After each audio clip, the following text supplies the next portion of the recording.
Magandang umaga po sa lahat. Tayo nagbabalik dito sa ating YouTube channel, Samuel Soriano TV 29, para mag-discuss ulit ng another coins. At ito po ay ating hilig, mangulikta ng barya.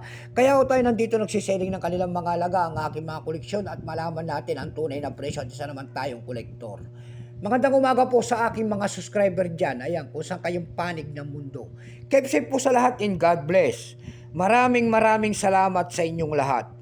Ayan, yun naman pong hindi pa po nakapag-subscribe dito sa aking YouTube channel. Ayan, anyayahan ko lang sana kayo. At malaking tulong na po ubagay ang inyong gagawin tulad ng pagpindot ng ating subscribe button, like and share para ma-update ko kayo sa mga latest kong gagawin mga video po.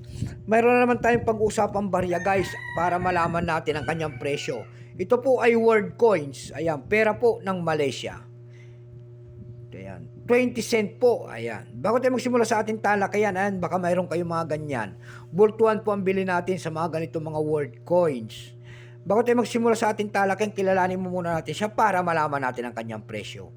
Issue po, Malaysia po. Period, Federal Elective Constitutional, 1963 up to date po. Time nito, Standard Circulation Coins years, 1989 hanggang 2011. Value nito, 20 cent, Malaysia. Currency, ringgit. 1967 up to date po. Composition niya ay copper nickel. May bigat lamang 5.66 grams. May habang 23.59 mm. May kapal po naman itong 1.75 mm. Hugis po bilog. Orientation, medal alignment. Number NDAS 1658. Reference number KMDAS 52. Ito pong year 2011, ito po ay 20%. Wala pa pong may pakita ang Bangko Sentral kung ilang piraso ang ginawa sa barya ng Malaysia. Ito po, pero may price na po yan doon sa ating numista.com. Yung kanyang verified 10 pesos. Almost uncirculated ay 28 pesos. Dako naman tayo sa kanyang presyo. Doon sa ating eb.com, may nakita tayo nagbebenta doon ng $3 na nito. Nasundan po ito ng $3.49.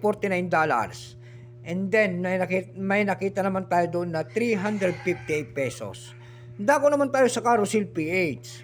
Sa Carousel PH naman po, meron tayo nakita doon na 100 pesos nagbebenta and then 80 pesos. And then meron naman tayo pinakamalit doon na nakita ng 55 pesos. Ayan lamang po ang ating may babaging kanyang presyo. Sagad na. Keep safe po sa lahat and God bless.